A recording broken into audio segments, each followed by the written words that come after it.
Hey everyone, it's Ashley here. Just wanted to give you a quick update. This weekend that this premieres is my due date, so hopefully I have a little baby boy in my arms right now. And Jessica has also popped and welcomed a new little baby girl to the world. So congratulations to her. We still wanted to bring you some new content, so we hopped on and recorded an episode for you. It's very short, but we hope you enjoy. Also, this is week 2 of our podcast promo swap. So this week you will be hearing a trailer from supposedly a really interesting podcast. So check it out and have a wonderful week.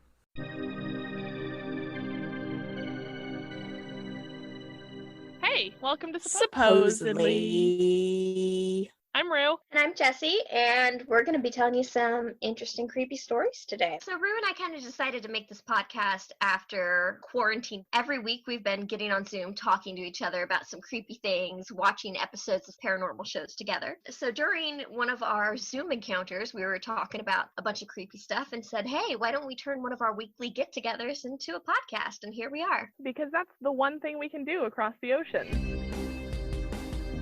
And I know this is a little conspiracy theorist. For those stories to originate uniquely and have such commonality is so cool to me. Let's rewind. All right. Make a rewindy sound for me. That was a great rewindy sound. Why haven't I had you do that before? I don't know. It's a hidden talent. Okay, I want to hear it again. Ah! He just chopped off both of her arms? Both of her arms. Oh my god! Mm-hmm. Rue! We have a podcast, not a math degree. Hashtag Jessie likes aquatic. I think most bra-wearing people have those friends that they'd be like, hey, we don't have to wear bras around each other, right? So let's get into a murder.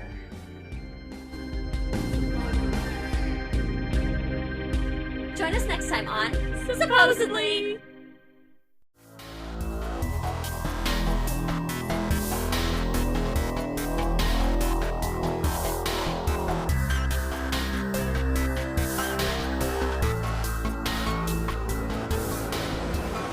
This is Histories and Mysteries. I'm one of your hosts, Ashley, and your other host is Jessica. So on this week's episode, Ash is going to be talking about some dumb criminals.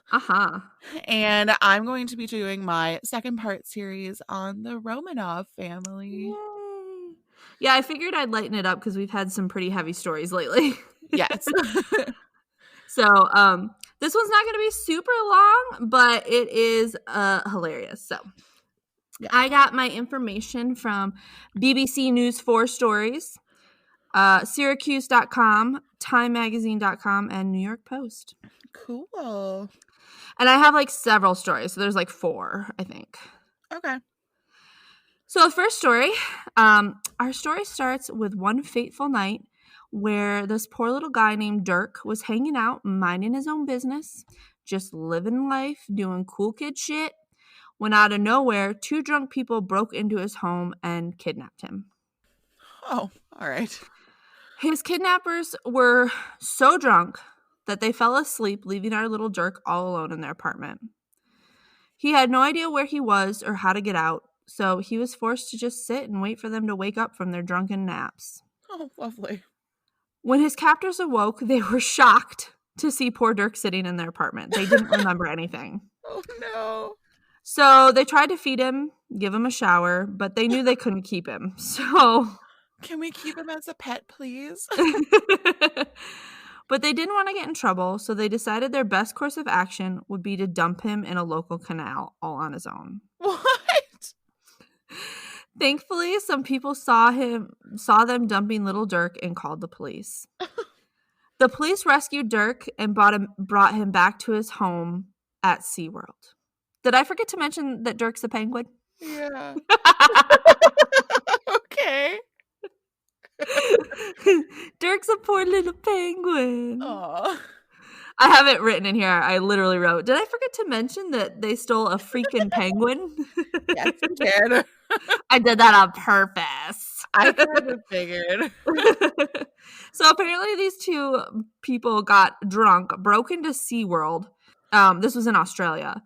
They swam with some dolphins, let off a fire extinguisher in the shark enclosure, and took Dirk the penguin before leaving the park. That's hilarious.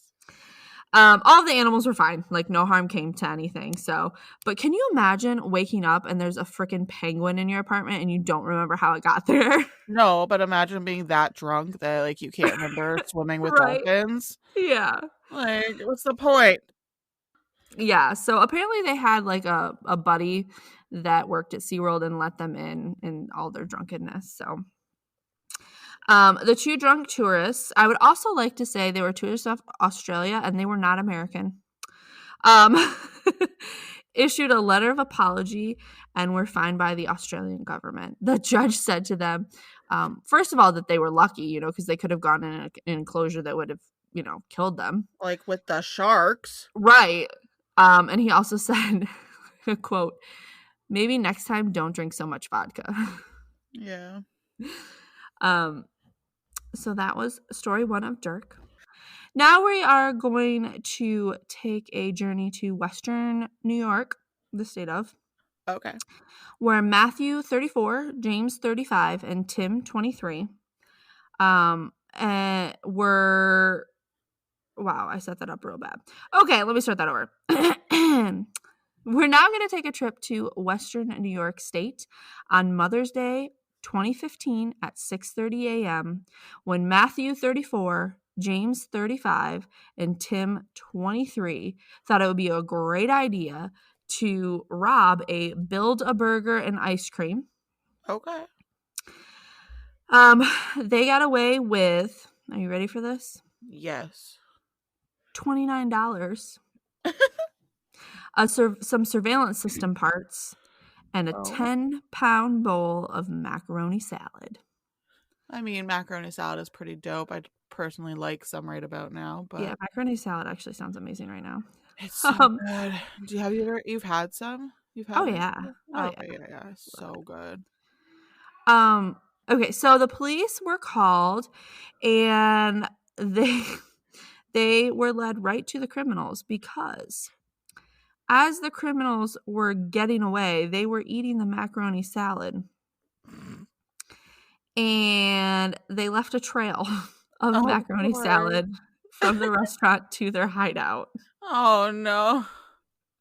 Along with pieces of surveillance equipment, the cash register, loose change, and a glove. So they just left them a real good trail.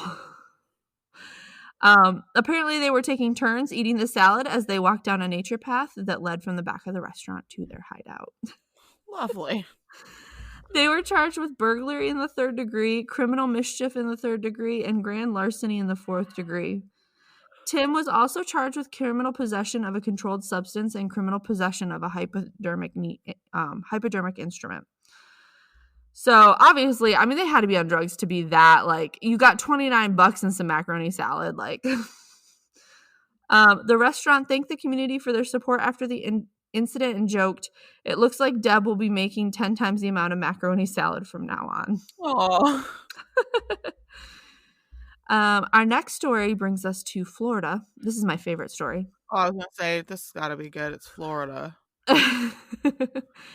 Josh from Jupiter, Florida, was driving down the road and saw a small alligator, about 3.5 feet long, and decided to stop and pick it up as one does. No.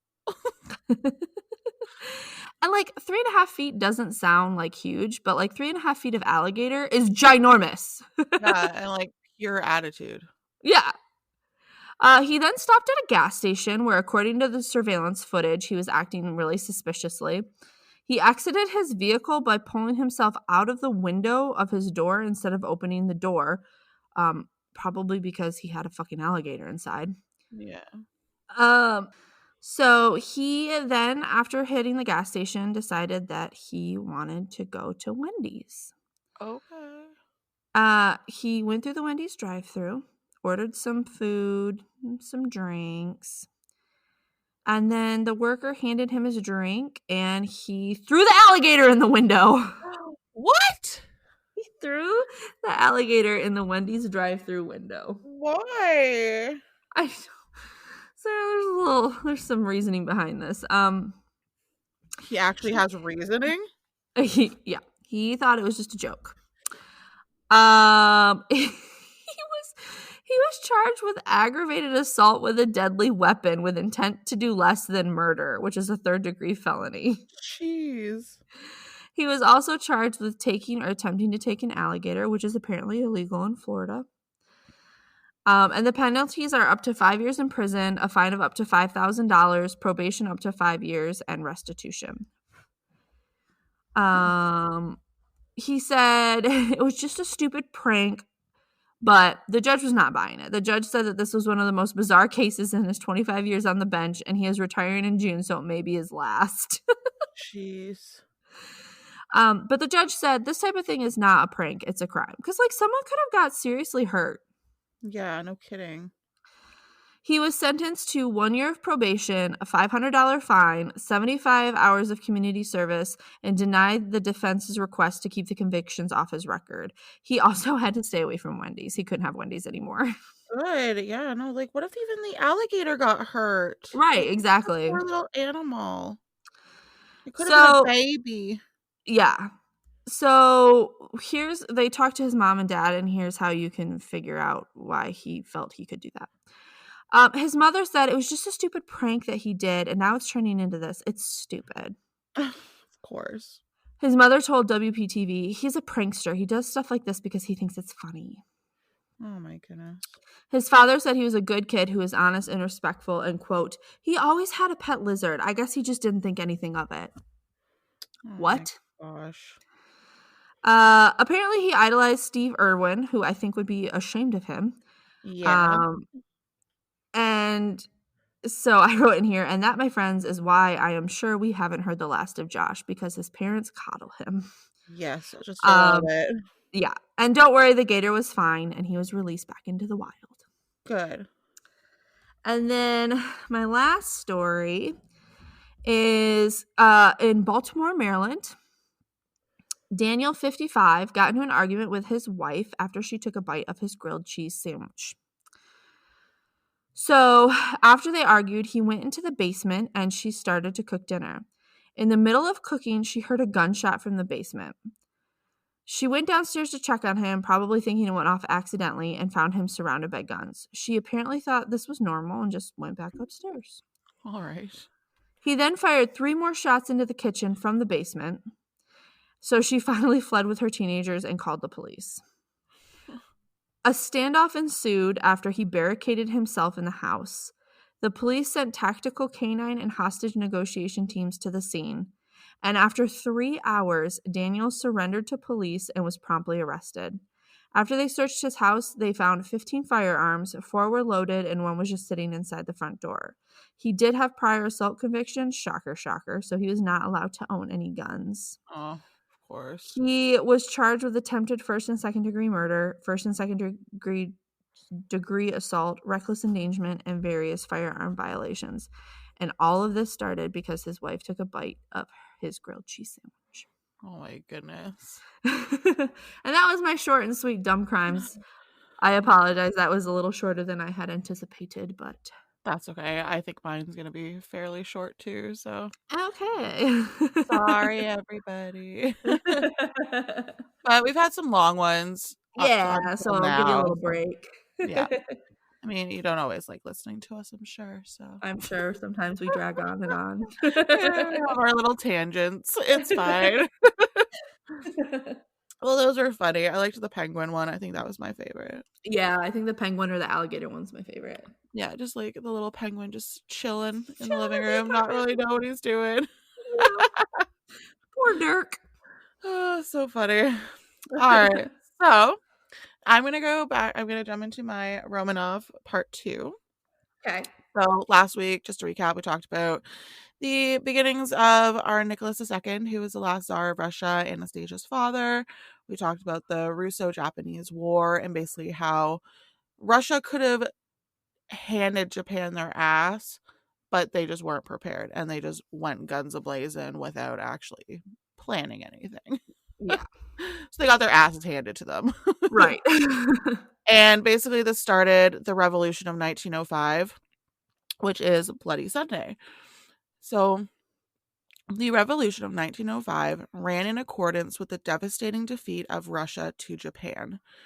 Many were extremely shocked and scared at the fact that the yellow race defeated the white. Oh, gosh. Yes. It was back in the early 1900s, so unfortunately Right. we have some unfortunate racism going on. Yeah. We still have some unfortunate racism going on today, so. It's true.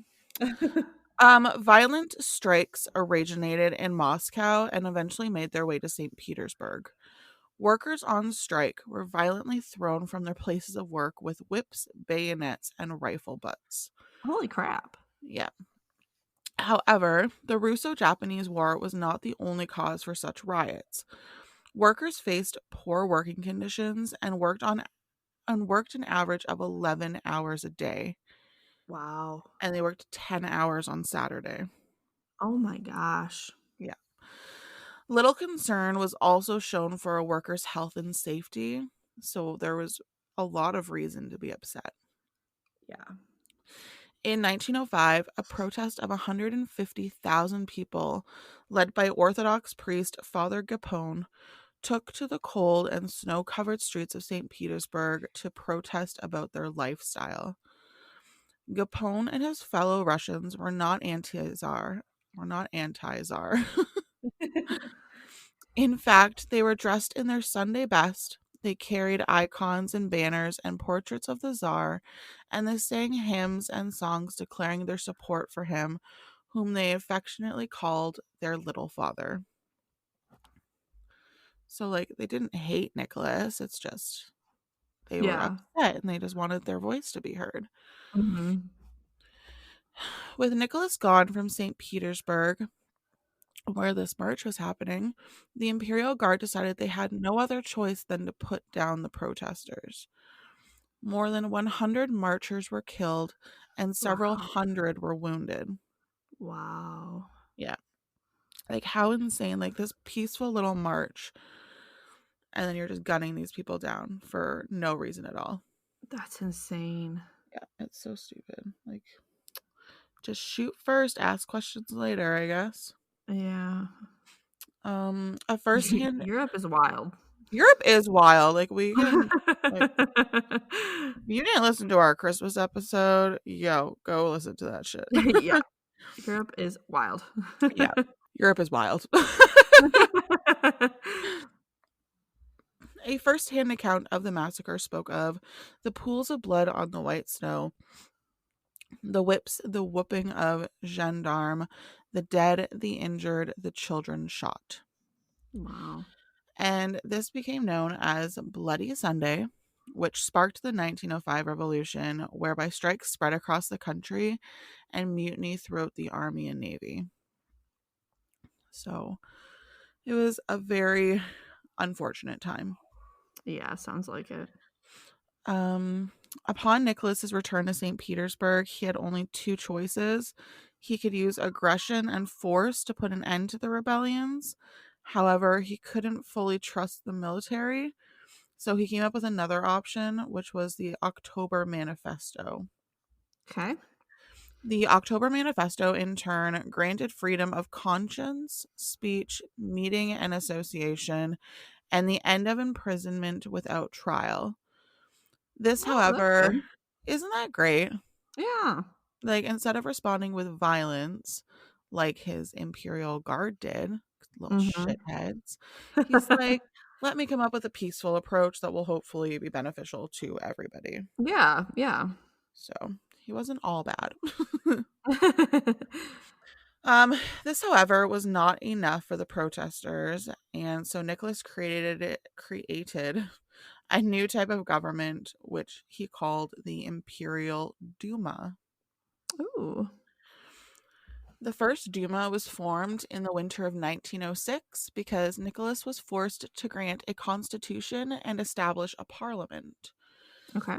And contrary to the spirit of the October Manifesto, the law reasserted that the Tsar had absolute power and could veto any laws passed by the Duma. So, okay. Which is good because, I mean, he needs to have some power, right? Yeah. Well, and I mean, our president can veto things too. Yeah, exactly. So I think it's important too that you have someone that's looking out for the people, right? Because yeah, the people involved in this might not always have the best interests at heart. Right, yeah. The interesting thing about the Duma was that all of Russian classes, the peasants, the urban population, industrial workers, and landowners were to choose their own representatives, so in different proportion to the actual number of voters. So I guess this was made up of a bunch of different classes of people, which is good. The negative side to this was the fact that in some parts of the country, a landowner's vote was worth 50 of a peasant's vote. Oh, okay. Therefore, the upper class received more rights than the lower classes still, even though the Duma was created to help those who could not help themselves. Yeah, kind of defeats the purpose then, right? Yeah. A man by the name of Losiev, Jesus, Murphy, expresses this point perfectly, and I will quote. Okay. In a country in which hunger is so prevalent, it is unreasonable to want to do something about it. Oh gosh. It is unreasonable to want to do something about it. Here we go. I like how you read that as a question the second time. Because it is a question. I have a question mark. I didn't read it properly the first time. Gotcha. Okay. Yeah. So, in a country in which hunger is so prevalent, it is unreasonable to want to do something about it. Must we continue to remain like dumb beasts under the whip of Minister Stolypin? I was overjoyed when I heard the words of our Tsar, by whose graciousness a Duma has been convened to restore the country. But my joy has not survived this day. Now, my friends, I see that my country is again unfortunate. I see again that it is threatened by officials in pompous uniforms. Unquote. So, at first glance, the Imperial Duma is like seen as like this really good thing. And then you get down to the logistics of it, and it's like, oh shit, like maybe it's not as great as we thought. Mm-hmm. So with the Duma, underground political parties emerged, for it was no longer illegal for them to take part in any political activities due to the October Manifesto. For example, the Marxist Bolsheviks were able to surface from the political netherworld of secret group meetings and combat with undercover police. So 42 days after the Duma was created, Nicholas decided enough was enough and disbanded the Duma due to the sides growing further apart from one another. Oh no. Yeah. The second Duma was created in 1907. This Duma was like the first in the sense that it didn't last very long. It was actually less than 4 months before it was dismissed by Nicholas in June of 1907. So Prime Minister Stolypin, I don't even know these names, honestly. Honest to gracious. So ridiculous. So the Prime Minister Stoll was not agreeing with where the Duma kept heading, and therefore he changed it altogether. So rather than the vote being put in the hands of peasants and landowners, it was changed to be put in the hands of just landowners and property owners. Oh, great. Yeah. So just literally taking the lower class out of the picture. Right. This new form of parliament never caused any problems for Nicholas or Stolypin, and it served its full 5-year term until it was dismissed by the provisional government on October 6, 1917. These Dumas were not entirely a waste because they produced hundreds of laws, some of which, such as the land reform, helped Russia modernize, while others, such as enforced Russification, generated a less favorable reaction. Okay. What they surprisingly failed to do, however, was to establish the seed of democracy in Russia and provide a representative vent for the rising tensions within the rapidly industrializing country. Yeah. And you know what? I know I said I was going to talk about Alexandra and Rasputin this episode. Uh-huh. But I'm going to leave it for next week. Oh, fine. So that's the end of my story. I know, again, it's so short. I'm so sorry. But I feel like this is a lot of facts and a lot of history, and so I feel like it's better that they're shorter little episodes. And I think that just kind of ends it really well. So all right. Well, stay tuned next week, and I will be talking about Ed Kemper, and you will be finishing off your Romanov episode. Yes. If you want more of us lovely ladies, you can find us on Facebook or Instagram at Histories and Mysteries, or you can email us at historiesandmysteries515@gmail.com. And if you want to rate or review us, you can do that too, because that really helps us grow, and we really appreciate it.